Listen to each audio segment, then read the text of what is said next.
Voilà, donc c'est l'automne à Moscou. Bon, vous allez me dire que c'est l'automne un peu partout dans le monde. Enfin, je dirais, à cette partie de la planète, c'est l'automne un peu partout comme ça. Donc, je vous surprends en rien en vous disant que, tiens, c'est l'automne à Moscou. C'est aussi l'automne à Paris, oui, je sais. Mais à Moscou, je dis, on le voit plus. La différence de température, là, il fait 8 degrés d'or. Voilà. 8 degrés d'or et 24 à l'intérieur. Je crève de chaud, là. 24 là, et à côté, là, dans la salle de bain et dans la cuisine, 26. Et dans les trams, 18. Pourquoi je le sais? Parce que si ils affichent les températures partout. C'est leur, je sais pas, c'est leur passion, les températures. Mais en même temps, vous voyez, je veux dire, ça peut changer quand même, dire, de jour au lendemain, et c'est ouf. On peut passer donc de -20 à plus 25 quand on rentre à l'intérieur. Vous voyez. Donc c'est bien de se voir. Et c'est bien aussi de s'adapter, je veux dire, question de vêtements. Parce que quand vous rentrez donc de -20 quelque part, et si vous avez tous vos vêtements sur vous, là, possible. Alors ils se sont adaptés, donc partout ici, donc dans les restaurants, dans les musées, dans les cinémas, dans les théâtres, partout. Donc dès que vous rentrez quelque part, vous enlevez vos manteaux, donc vous le donnez à un gentil dame ou à un monsieur, donc qui vous donne un ticket en place, et après donc vous allez partout. Voilà.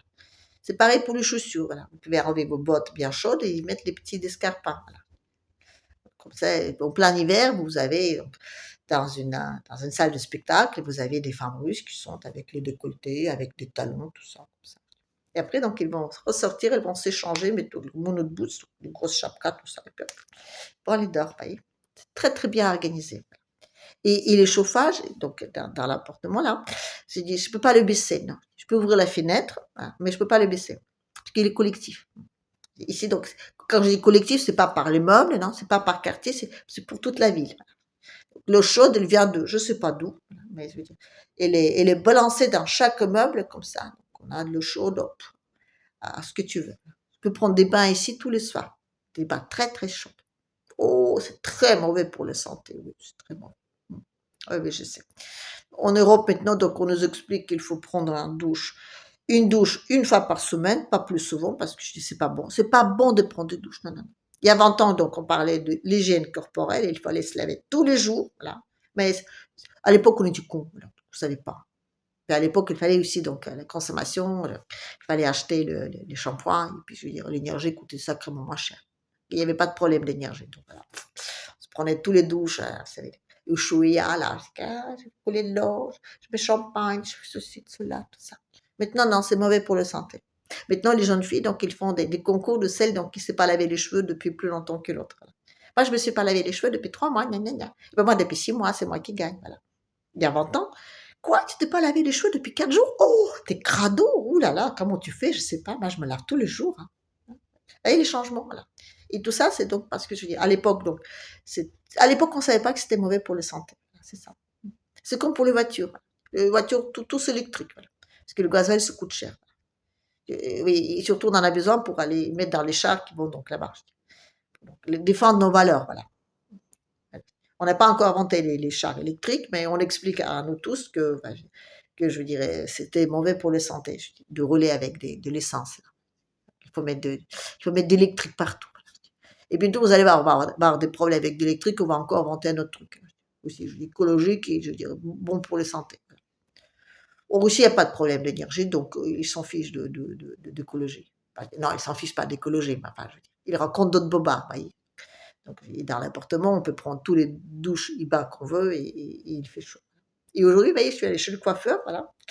Donc, je me suis lavé les cheveux, je me suis fait une coupe et un brushing. L'énergie, ah, je serais allée à Paris, j'aurais plus cher l'énergie que la coiffeuse, voilà. C'est absolument horrible, là, ce qui se passe là-bas, en Europe, voilà. Parce que je suis pas encore en Europe. Je reviens dans quelques jours, donc voilà. Et là, je suis encore à Moscou, donc je profite de prendre mes bains. Je profite du fait de ne pas être écolo. Voilà. Parce qu'à Paris, je suis très écolo. Très, très, très, très. Je prends jamais de bain, là. Bon, non, c'est vrai. J'ai pas de baignoire dans la maison, mais c'est pas la raison. Non, non, non, c'est parce que je suis écolo. Et ici, je suis pas écolo. Ici, je m'adapte. Mais les Russes, ils savent s'adapter. Ils ont une capacité d'adaptation, je dis, hors norme. C'était comme ça depuis toujours. Voilà. Même avec les religions, vous savez. Ouais, bah, oui. Mais c'était de ça que je voulais parler à la base, de la religion. Oui, je sais. J'ai l'introduction un tout petit peu longue, mais bon, c'est comme ça. Il fallait bien aussi que je vous parle de ce qui se passe là. Alors. Il faut que j'arrive à faire du 12 en 1, voilà. Donc là, je vous ai parlé du chauffage, voilà. Et mettons, donc je vais vous parler de Dieu, normal. C'est très, c'est très logique, voilà. Donc le Dieu. Alors, les Russes étaient païens pendant donc des siècles et des siècles, voilà, jusqu'à ce qu'ils soient baptisés. Et ils étaient baptisés, donc, on va dire, fin Xe siècle. Voilà. C'est à partir de 980, 90, voilà, entre les deux. Voilà. Ça a pris du temps, donc, de baptiser tout le monde. Mais il n'y avait pas tellement de baignoires, donc il fallait qu'ils se mettent dans les files d'attente là, pour se baptiser. Voilà. Mais en même temps, vous voyez, je veux dire, les Russes, donc, donc il y avait une grand baptême, donc, ordonné par Vladimir, voilà. Mais avant aussi, ils étaient baptisés. Oui, ils étaient même très souvent baptisés, les Russes. Donc déjà, ils étaient baptisés quand ils allaient chez les autres. C'est là où je dis que les Russes sont très pragmatiques. Par exemple, bon, en 860, les Russes sont allés à Constantinople. Parce que, vous voyez, donc, la première Russie était construite autour de Dniepr. Voilà, il y a Kiev, enfin, il y a tout ça. C'était là. Pourquoi? Ben parce que je veux dire, c'était un peu l'autoroute là, c'est le raccourci, canal de Suède d'aujourd'hui, mais à l'époque, donc les raccourcis de sud au nord, donc pour faire pour transporter la marchandise, les guerriers, pour prospecter un peu, vous savez, un peu, l'évangélisation s'est passée aussi par la rivière, tout ça. Vous avez le choix, vous pouvez donc faire un petit tour donc de l'Europe, vous faites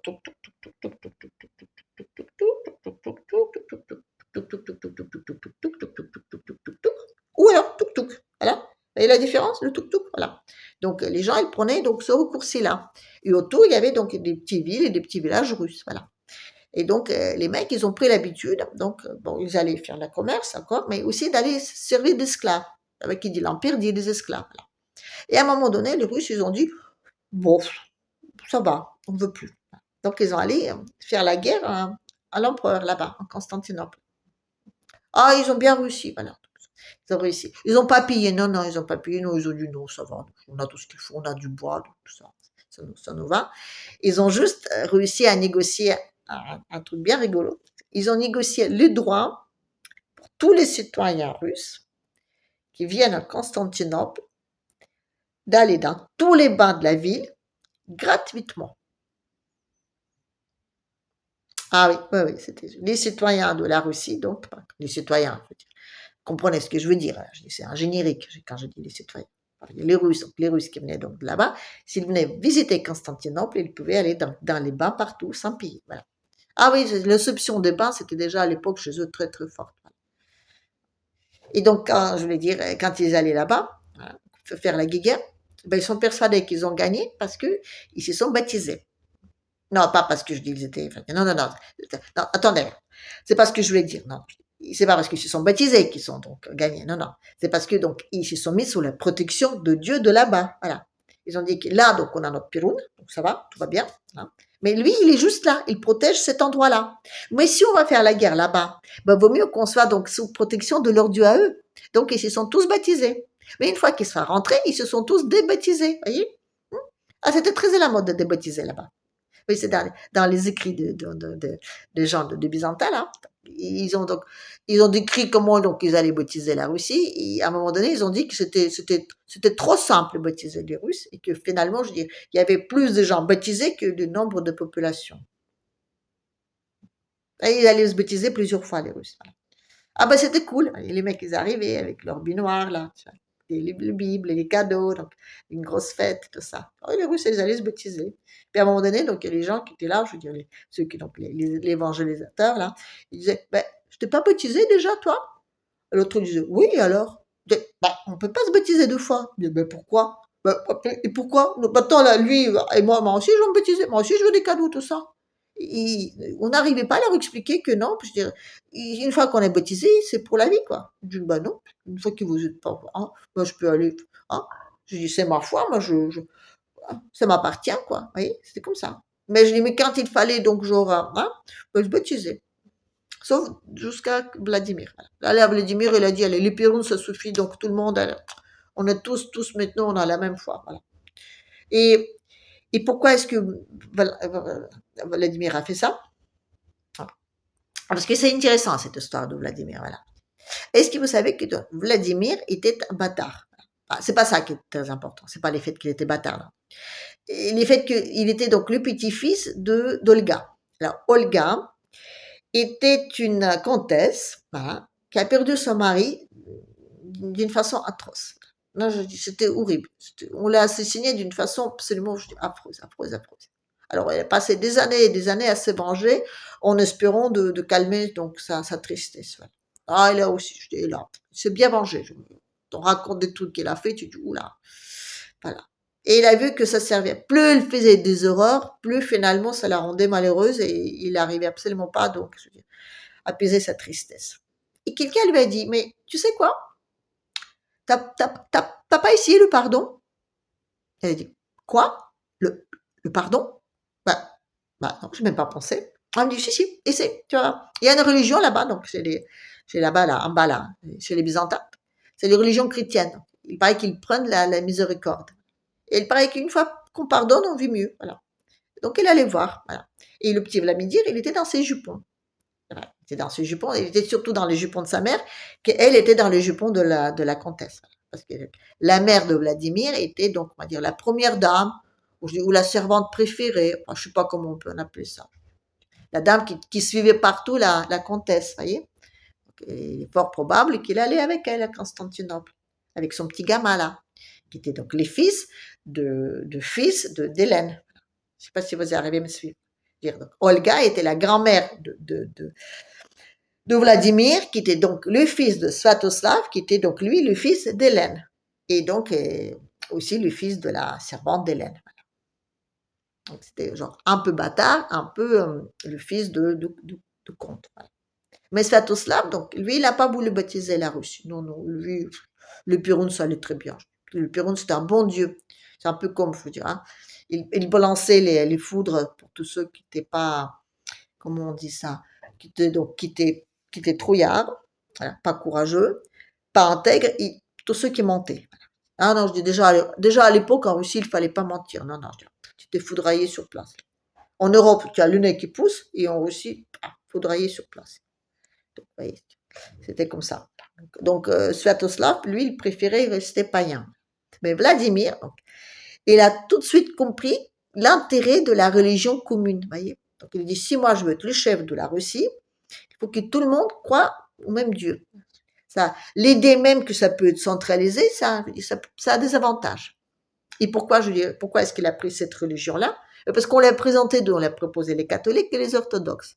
Alors les catholiques, donc on lui a proposé plein de cadeaux, plein d'avantages, tout ça.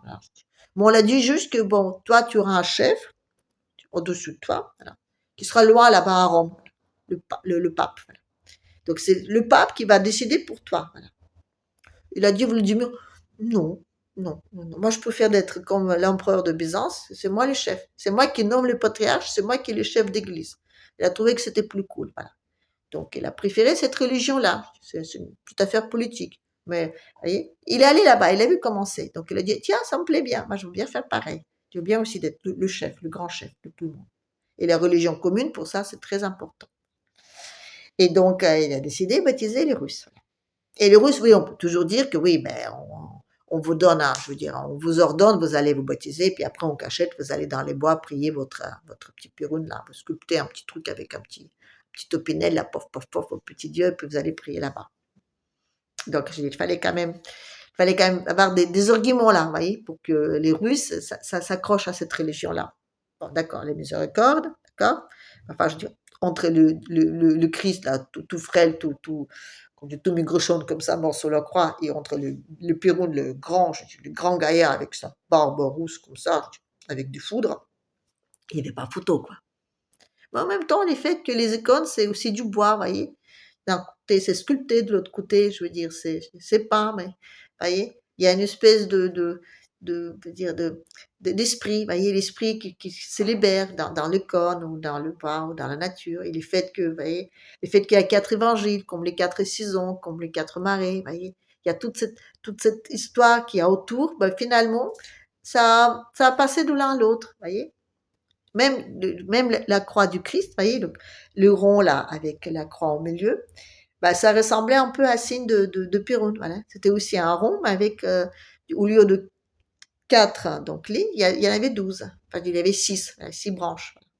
Donc, c'est comme un soleil à l'intérieur. Donc, vous voyez, ça se correspondait un peu. Voilà. Je pense que ça a dû glisser de l'un à l'autre, comme ça, tranquillement. Peut-être pas tout de suite, mais tranquillement, comme ça. Ils ont dû trouver je veux dire, des choses qui leur parlaient, à leur âme, en russe. Parce que les Russes, ils parlent beaucoup de leur âme. Et c'est important. Et je sais qu'en Occident, on parle beaucoup de porte-monnaie. En Russie, on parle beaucoup de l'âme. Et chacun son truc. Et un autre machin, là, c'est machin, pardon. Je suis un peu fatiguée. Vous savez quoi? Oui, ouais, je suis un petit peu vénère surtout. Bon, y a plein de trucs que j'ai toujours pas compris comment ça marche, voilà. Mais j'ai trouvé un bouton sur mon truc de YouTube là, voilà, qui me permet de savoir parmi les gens qui me laissent des commentaires qui s'est donc abonné ou pas à ma chaîne. Et là, je me suis dit non mais sérieux, non, mais sérieux quoi? Non mais pardon. Écoutez, vous croyez vraiment que ça m'amuse de faire ça? Bon, d'accord, ça m'amuse. Mais enfin, c'est pas la raison, encore une fois. Non, non, non, non.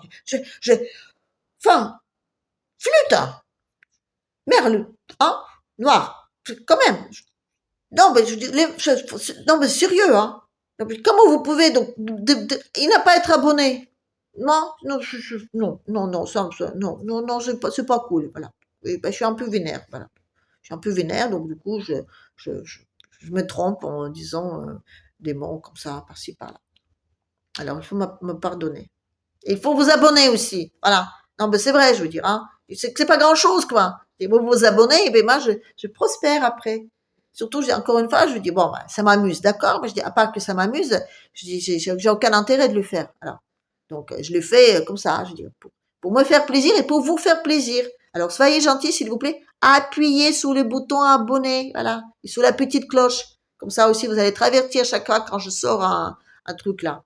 Parce que vous avez vu que je le sors un peu n'importe quand, n'importe comment, voilà. Donc pour être averti, il faut appuyer sur la petite cloche, voilà.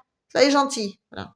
Parce que quand même, écolo pas écolo, je veux dire, il faut être correct, voilà. Quand on écoute des vidéos de quelqu'un comme ça plusieurs fois, on s'abonne, voilà. Bref. Donc j'ai parlé de quoi déjà? Ah oui, de Dieu, oui, de Dieu. Les dieux, les chrétiens. Oui, les Russes sont devenus chrétiens aux alentours de l'an 1000. Ils étaient d'accord par l'ordonnance, voilà, et par le côté, on va dire, pragmatique de Russes, ils disent, bon, bah, il faut aller, on y va. Voilà. Mais aussi parce que c'est une religion qui les a bien plu. Et je ne suis pas sûre que la religion catholique, je dirais, pourra leur plaire. Et pas du tout parce que, non, il y a le Christ de deux côtés. Écoutez, on parle de la miséricorde de deux côtés, je dis, on a des ressemblances, voilà. Et c'est pas juste un truc politique, c'est pas juste parce que je veux dire, Vladimir a dit, tiens, je dirais une religion unie, ou moi c'est le chef de la religion et du pays, ça me va très bien. Non, non, pas seulement pour ça. Il y avait aussi ce côté-là de la mère de Dieu. Chez les catholiques, on parle de la Vierge, un récipient céleste. Ça passe à travers elle. Je dis. Le beau vase dans lequel donc le mystère se produit. Chez les orthodoxes, c'est la mère de Dieu. Et la déesse féminine chez les païens aussi en Russie, il est très très important.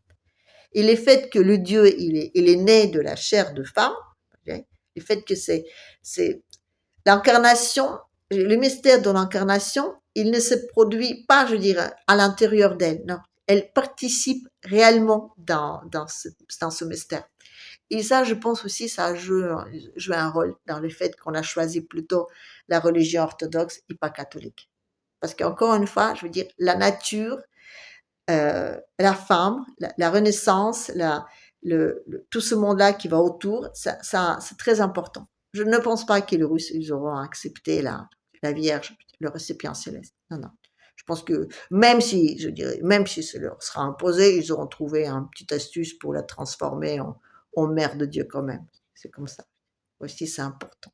Mais bon, c'est important, je dirais, dans l'âme. Après, question pratique, la nativité. Mais bon, je ne vais pas en parler maintenant parce que je veux dire, bon, déjà j'ai un peu glissé, comment dire, de noir jusqu'à divinité. Je dirais, je vais vous parler de nativité, je veux dire, de nativité, pas de nativité dans la chrétienne ni dans la religion, non, de nativité donc en Russie là. Le problème on va dire comment on appelle ça, de démographie, voilà. Je vous parlerai ça l'un de ces prochaines fois.